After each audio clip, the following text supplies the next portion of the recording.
Hello sa inyo Sir Bob at sa lahat ng mga listeners ng channel. Meron lang akong karanasan na gusto kong ibahagi sa inyo.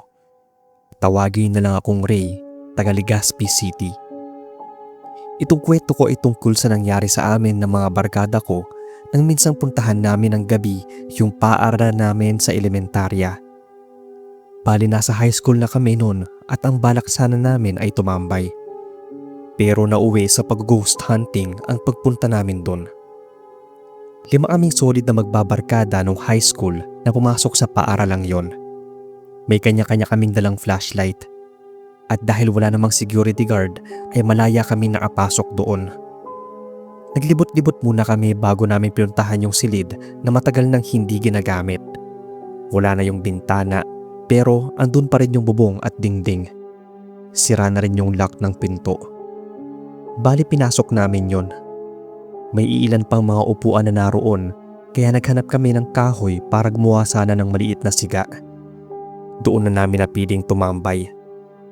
Bilang mga pasaway na high schooler ay may dala kaming yosi, alak at mga chichirya bilang pulutan. Yun talaga yung pakay namin at doon namin napili para walang ibang makapansin. Nasa may bandang likuran na kasi yon. Habang nagsisimula na kaming tumagay ay biglang napatayo yung kaibigan kong si Greg. May tinuturo siya sa labas ng silid-aralan. Parang may nakita raw siyang batang tumakbo. Kami naman ay sinilip din yon pero walang nakita. Nang paupo na ako, may nakita akong parang tumatakbong dumaan sa harap ng pintuan. Kaya napasabi ako na meron ng bata sa labas. Akala namin noon ay may mga naglalaro pang estudyante sa labas ng silid na yon. Pero nang silipin namin ay wala namang mga bata. Madilim rin kasi noon at ilaw lang mula sa liwanag ng buwan ang meron. Kaya imposibleng maapaglaro pa sila. Parang mga naka-uniform pa yung mga yon. Kung dalawa nga yung nakita namin. Habang nag-uusap kami noon ay maya-maya na kaming napapatingin sa labas kasi nga may naririnig kaming batang tumatawa. Medyo malayo-layo naman yung mga kabahayan sa eskwelahan na yon kaya imposibleng tawa ng bata na galing sa isa sa mga bahay na naroon ang narinig namin. Napahinto kami sa pag-uusap at medyo nagkakatakutan na. Pero may isa kaming kasama na bida-bida, si Tonyo. Imbis na yayain na niya kaming umuwi ay niyaya pa kaming hanapin yung batang tumatawa. Ang kung sino man na hindi daw sumama ay babansagang duwag sa school namin. At dahil wala sa amin ang gustong matawag na duwag ay sumama kami sa kanya. Alam mo na, batang isip pa. Inisa-isa namin yung mga classroom. Hindi namin alam kung ano ba talaga yung hinahanap namin ng mga oras na yon. Kung tao ba, multo o tiyanak. Pero nahinto kami nang makarinig ng mga nagtatatakbong mga yabag sa likuran namin. Sunod nun ay tawa ulit ng bata. Kinikilabutan na nga ako nun pero hindi ko pinahalata sa kanila. Sabay pa kami nagsipaglingunan sa likuran. Pero wala sa amin ang nakakita kung saan nagpunta yung bata. Bumalik kami noon para tingnan sa classroom kung saan yung pwede niyang puntahan. Nagtutulakan pa kami kung sinong maunang sisilip. Pagkalapit namin sa classroom na yon ay marahan naming binuksan ang bintana. May pumihit din ang pinto. Ang sabi ay nakalock yun. Pagbukas namin ng isang bintana ay nagtaka kami dahil patay ang ilaw sa loob. Kaya imposibleng doon pumasok yung bata. Nakukumbinsi na kami na hindi yun pangkaraniwang bata lang, na baka multo na yung naririnig at nakikita namin. Kaya yung isa naming kasama ay nag-aya ng umuwi. Nagtatayuan na raw yung mga balahibo niya. Hindi ko rin masabi noon na parang bumibigat na yung batok ko. Signos na natatakot na talaga ako. Pahina na rin yung mga baterya ng flashlight namin. Kaya nagpasya na kaming umuwi kahit na hindi pa namin naubos yung iniinom. Binalikan na lang namin yung mga yon para dalhin pa uwi. Pero ganun na lang yung pagkagunantang namin nang pagbungad namin sa lumang classroom ay may nakita kaming parang aninong maliit. Sumusunod yon kung saan tumatama yung liwanag ng flashlight namin. Sigurado kami na hindi namin anino yon dahil anino yon ng isang batang maliit. Saglit pa kaming natigilan Pero nang mapagtanto na hindi talaga normal yon, ay mabilis na naming dinampot yung mga binitbit naming pagkain at inumin at tag-unahan tumakbo. Muntikan pa aming magkabanggaan. Nang makalabas na ng elementary school na yon, ay pare-parehas pa kaming hinihingal. Biglang nagtanong noon si Bong kung napansin daw ba namin na parang ang layo-layo ng tinakbo namin, samantalang malapit lang naman ang sirang classroom sa may gate. Nasa may bandang likuran lang yon, pero hindi gaano kasing kalakihan yung paaralan. Kaya dapat ilang hakbang lang ay nakalabas na kami. Pero ng gabing yon ay sobrang hiningal kami, pero hindi pa rin kami nakaabot sa labas ng gate. Marahan na kami naglakad pa uwi na parang walang nangyari. Tahimik at parang walang may gustong magsimulang magsalita. Tumikim noon si Bong, tapos sunod-sunod na kaming napamura na nandun na kami sa bahay ni na Froy. Pero pareho din kaming nawala ng ganang tumambay noon, kaya nagsipag-uwian na lang kami. Anong oras na rin yon, Sir Bob, ay hindi pa rin ako makatulog. Pairamdam ko ay may biglang tatawa o di kaya ay may tatakbo sa harapan ko. Hanggang sa naatalugan ko na lang yung pairamdam kong yon. Nang maalimpungatan ay madaling araw na. Naramdaman ko na may humampas sa tiyan ko. Napadilat ako at nakita kong may itim na figura na parang nakatunghay sa akin. Mabilis akong napabangon at napatanong kung sino yon. Pero mabilis itong nawala pagbangon ko. Agad akong nagpailaw. Wala namang ibang pumasok ng kwarto ko. Pinuntahan ko yung kwarto ng kapatid kong babae na parang kasing laki lang ng nakita ko. Pero tulog naman siya. Nang pabalik na ako sa kwarto ko, ay saka ko lang napansin yung bakas ng maliliit na mga paa. Kinilabutan ako ng sobra. At kahit hindi ako palasimba o paladasal, Sir Bob, ay bigla akong napaantanda at napadasal ng ama namin. Huminga ako ng malalim para maalis yung kabang naramdaman ko. Pairamdam ko noon kahit nakailaw na yung kwarto ko ay andoon pa rin yung figura ng bata. Tinext ko yung mga kaibigan ko at hindi ako maapaniwala na maski sila ay gising din. Pare-pareho kami ng naranasan. Parang may naatingin din daw sa kanila. Nakarinig pa nga noon si Bong ng tawa ng bata. Kinabukasan, maaga pa lang ay nagkita-kita na kami. Nagpasya kaming pumunta sa isang kilalang manggagamot ng palihim. Kung malalaman kasi ng mga magulang namin yon ay tiyak hindi na kami papayagang gumala. Ayon at nasermonan din kami ng manggagamot. Hindi rin daw dapat kami naghahanap o nagtatawag ng kaluluwa. Hindi na kami nakaangal nun. Dapat daw kasi nang makita namin yung bata ay umalis na kami. Hindi na raw namin dapat hinanap pa ito. Kaya daw kami sinundan noon dahil pinansin namin siya. Binigyan niya kami ng mga pangontra. Medyo naasar pa nga kami dahil nagastusan kami. Pero simula noon ay hindi kami tumatambay sa mga lugar ng katulad sa paaralan na maaaring panirahan ng mga kaluluwa o kung anumang elemento. Pero nung mag-college na ako, Sir Bob, ay sumama pa rin ako noon sa mga barkada ko na mag-ghost hunting. Pero sa susunod ko na lang po ikukwento yung karanasan ko na minsan mag-ghost hunting kami sa isang university na pinasukan. Bali nangyari pala itong kwento ko noong 2004. High school pa lang kami noon.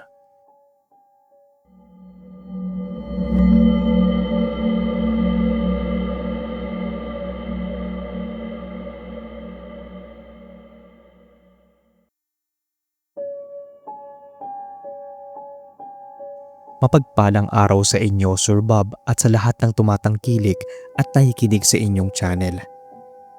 Kahit pala napapaligiran ka ng mga santo at araw-araw ko nagdarasal, ay hindi pa rin may iwasan na magkaroon ng mga kaluluwang ligaw o worse mas samang espiritu na maaaring gumambala sa atin o magambala natin.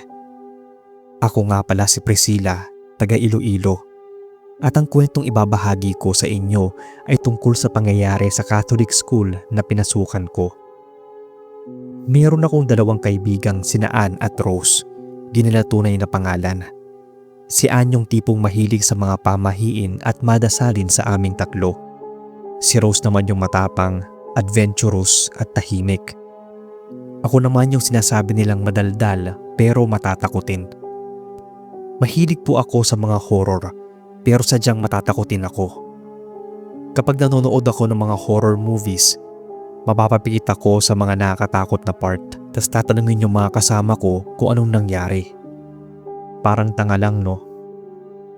Nasa 4th year high school na kami nun. Pareho kaming umuuwi sa dorm kapag school days. May activities kami sa school na doon kami natulog sa classroom namin.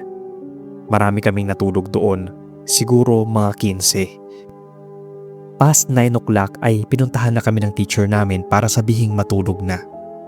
Pinatay niya ang ilaw ng classroom. Pero hinintay lang talaga noon ni Rose na dumilim bago niya binuksan yung dalang flashlight. Marahan siya nagtanong kung sino daw ba sa amin ang gustong makaranas na mag-ghost hunting. Ako na mahilig sa horror pero duwag ay nagdalawang isip. Si Ann naman ay mahigpit na umayaw. Hindi na raw dapat pinapakailaman o iniistorbo ang mga nasa kabilang buhay. Pero marami sa mga kaklase namin ang gustong sumama kay Rose. Napapabalita lang sa school namin noon na may nagpapakitang black lady sa isang classroom at minsan naman daw ay sa may hallway. Nasa 7 kami na lumabas ng classroom. Tama kayo ng basa at tinig na kasama ako sa mga mag-ghost hunting. Bali napilit ako ni Rose noon at mas nangibabaw ang pagkahilig ko sa horror. Sinabi pa niya na hindi naman bukas ang third eye ko kaya hindi namin makikita kung meron man. Pinigilan naman kami ni Ann. Baka mapahamak lang daw kami sa gagawin. Pero ngisihan lang siya ni Rose na nakahanda nang umalis. May dala pa nga siyang backpack na parang pinaghandaan niya talaga ang gagawin namin. Nasa school lang naman kami.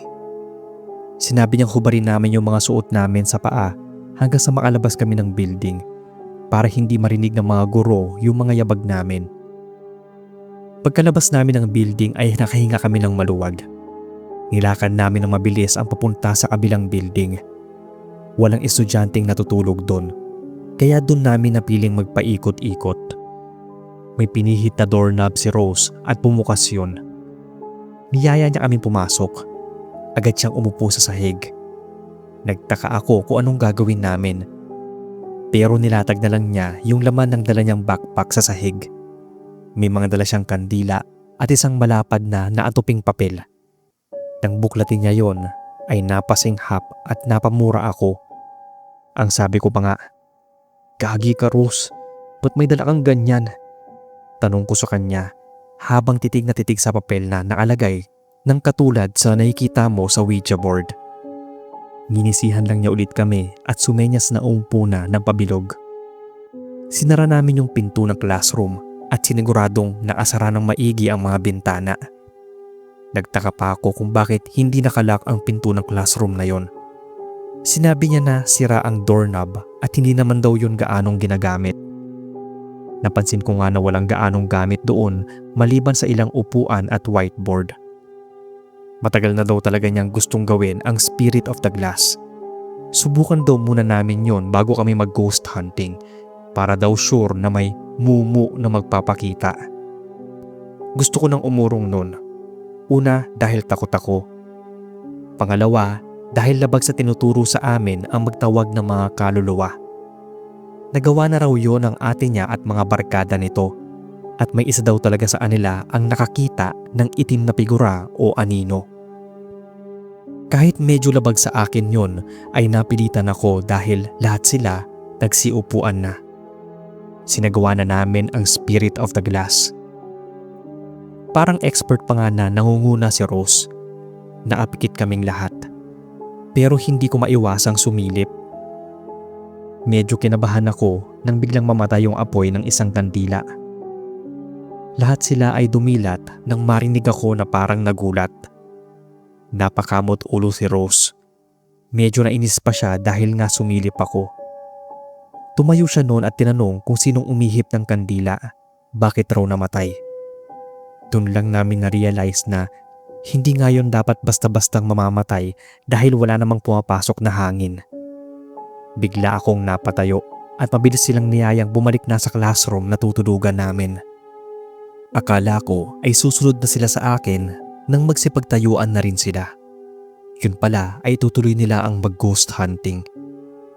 Gusto ko nang bumalik noon pero wala akong kasama.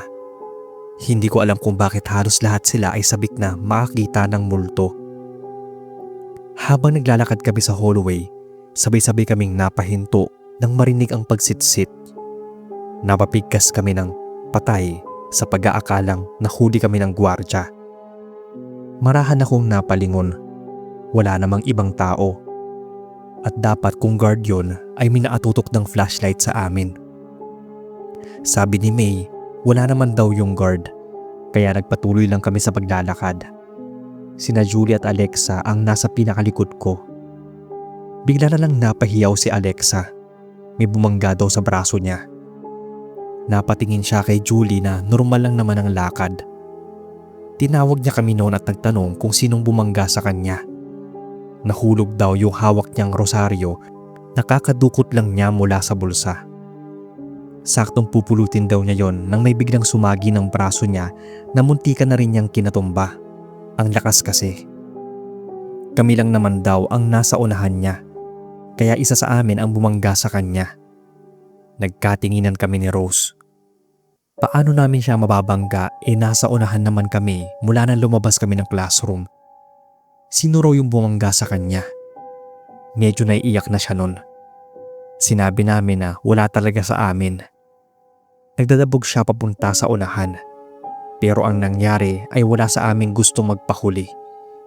At dahil nga matapang si Rose ay hinila niya ako. Kami na raw ang sahulihan. Kinulit ko siya na bumalik na kami.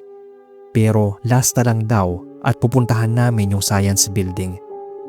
May gusto lang siyang silipin na classroom nun. Una namin nadaanan ng science and health na classroom. Nilagpasan lang ni Rose yun. Sunod ay biology. Napahinto siya doon kaya huminto rin kami. Naalala kong halos mga preserved na hayop ang naroon sa room na yon. Nakalagay sa mga babasaging garapon na may formalin. Meron ding mga tuyong hayop katulad ng gecko at bayawak. Ang hindi ko makakalimutan ay yung ahas na nasa garapon. Sumilip nun si Rose at biglang napaatras. Nagulat daw siya sa model na human skeleton. Akala niya ay taong nakatayo. Nang ako na ang sumilip noon, Sir Bob, ay napaatras din ako. Hindi dahil sa human skeleton model, kundi may nakita talaga akong tao na nakatayo malapit dun. Sinabi ko yun sa kanila at nagsilipan na rin sila. Pero wala naman daw. Kaya muli ko yung tiningnan. Ganun na lang yung takot ko nang biglang gumalaw yung model. Napahiyaw ako noon at napalayo sa bintana. Tinanong ako na tumahimik at bakit ako napasigaw. Sinabi ko na may tao talaga sa loob at gumalaw yon. Pero ayaw nilang maniwala dahil wala naman silang nakita. Pumayag na rin silang bumalik na kami sa classroom dahil mag-aalas 11 na. Nang andoon na kami sa bungad ng building ng tinutuluyan naming classroom ay napatigil ako. May nakatayo kasi sa entrance. Akala ko pa nung una ay gwardya, pero parang babae yun. Hindi yun umaalis sa dadaanan namin. Ang pinagtataka ko ay diretso namang naglakad papasok yung mga kasama ko na parang walang tao doon. Nagtaka sila kung bakit hindi pa rin ako kumikilos na pumasok. Grabe na yung kaba ko at nagtaasa na rin ang mga balahibo. Atrasabante ako noon at nagdadalawang isip kung papasok ba talaga. Panahiyayan na nilang pumasok ako. Bigla kong sinabi na may nakaharang kasi sa daan. Pero wala naman daw. Ano raw yung pinagsasabi ko? Sa takot ko noon at gusto ko na talagang makapagpahinga, ay bahagya ko na lang pinikit yung mga mata ko. Patakbo din akong dumaan sa pinto at hindi na talaga lumingon pa. Pagpasok ng classroom ay nagmamadali na akong humiga at nagtalokbong ng dala kong kumot. Nararamdaman kong nanginginig yung buong katawan ko sa takot. Nagising noon si Ann. Tinanong niya kung anong nangyari sa pag-ghost hunting namin. Wala lang yung sinagot ko at sinabing matulog na. Madaling araw nang magising ako dahil parang may nanggigising sa akin na boses sa babae. Akala ko nga si Rose or si Ann. Pero pagdilat ko, walang gising sa kanila. Nagpalinga-linga ako sa buong classroom. Mahina akong napamura at napapikit ng mariin. Pagkatapos ko magmura ay paulit-ulit naman akong nagdasal. Hindi talaga ako dumilat at tumigil sa pagdarasal kahit na nararamdaman kong parang may humihila ng kumot ko mula sa paanan. Napabaluktot ako at patuloy pa rin nagdarasal. Napalakas na ngayon at nagising sina Ann at Rose na katabi ko. Napilitan akong dumilat at nakahinga ng maluwag nang wala na yung itim na figura ng babae na siyang nakita kong nakatayo sa gitna ng classroom. Kung kailan natapos na kaming mag-ghost hunting ay saka naman yung nagpakita. Ayaw pa nga maniwala ni na Rose pero nahalata siguro nila na takot na takot ako. Nasisi pa nga niya ako dahil sumilip daw ako habang nasa kalagitnaan kami ng pagsasagawa ng Spirit of the Glass. Baka raw may natawag talaga kaming kaluluwa at sa akin lang nagpakita dahil nag-cheat daw ako. Sumunod na araw ay doon pa rin dapat kami matutulog dahil hindi pa tapos ang activities. Kasama kasi yun sa isinasagawa naming retreat. Pero nagsabi ako na may sakit kaya pinayagan akong matulog sa dorm. Sina Rose at Ann naman ay natulog pa rin doon. At kwento ni Rose, nakaramdam daw siya ng kawirduhan sa classroom simula nang kinuwento ko sa kanila yung nakita ko. Biglang lumalamig na raw ang paligid noon kahit katirikan ng araw. At ang mas nakakakilabot ay nung magising siya ng madaling araw na parang may nakamasid sa kanila. Narinig pa raw niya noon ang mahinang hagikik kahit tulog na ang lahat ng mga kasama niya. Yun daw siguro yung nakita kong itim na figura ng babae at siguro ay nagpaparamdam na sa kanya dahil siya ang nagsimula ng Spirit of the Glass.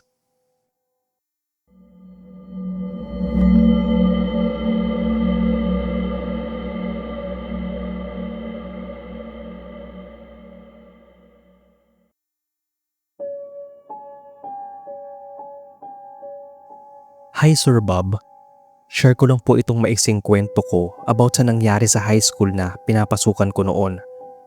Mahirap ipaliwanag pero yung dapat sanang masayang pagsiselebrate namin ng Christmas party ay nauwi sa katatakutan.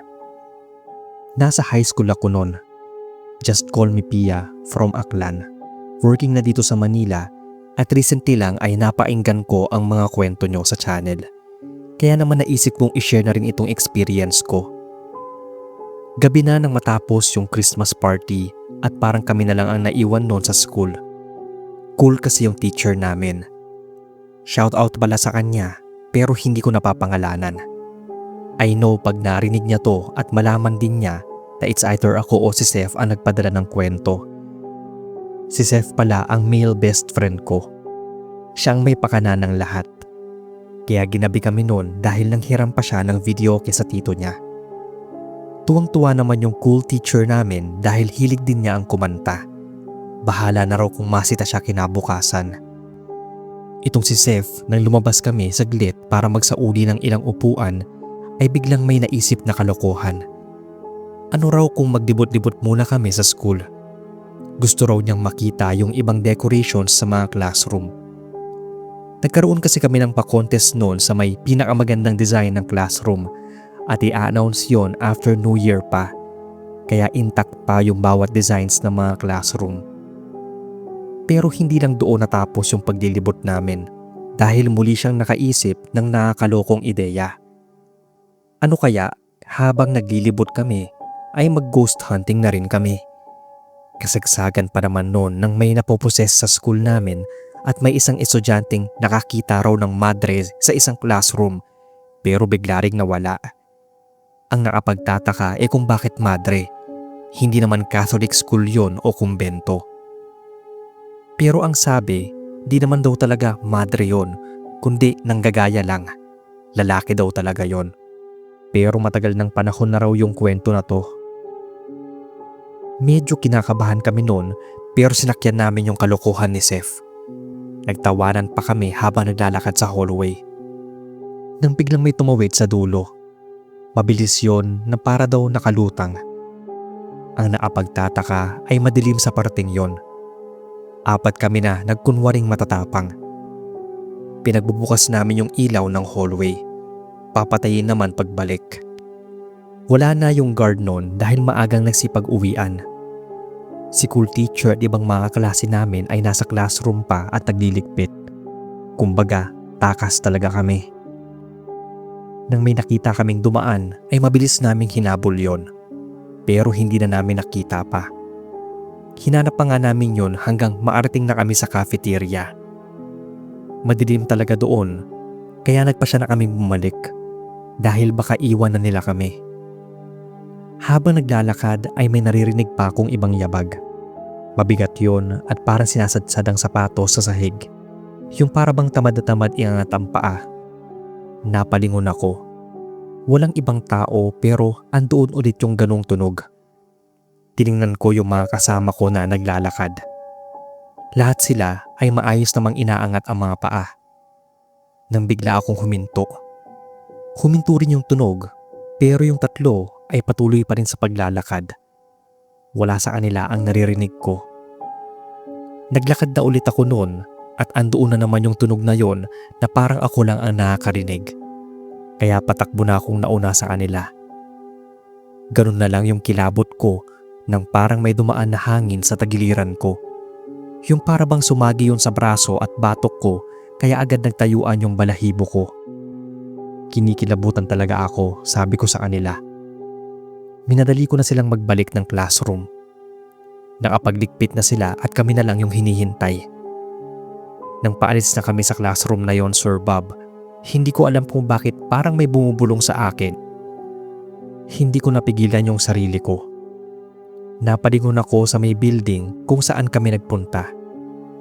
Paglingon ko ay may nakita akong taong nakatayo. Pero madilim yun, kaya para lang yung shadow figure. Hindi ito gumagalaw ng ilang segundo. Pero lang Sir Bob, bigla na lang yung kumaway sa akin. Hiyaw at takbo talaga ako nun na parang engot. Nagulat din sila sa inasal ko. Para daw akong nakagat ng maraming langgam.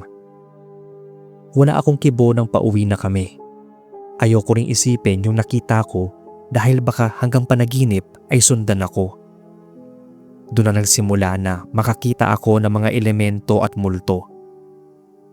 Nung bata kasi ako ay hindi ko pagaanong alam yung kaibahan ng multo o engkanto sa tao.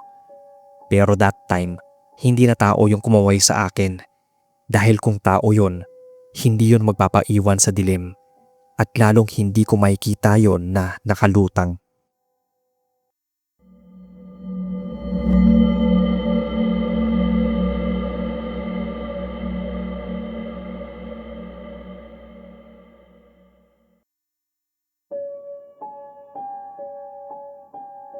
Magandang araw sa iyo, sir, pati na sa mga listeners mo.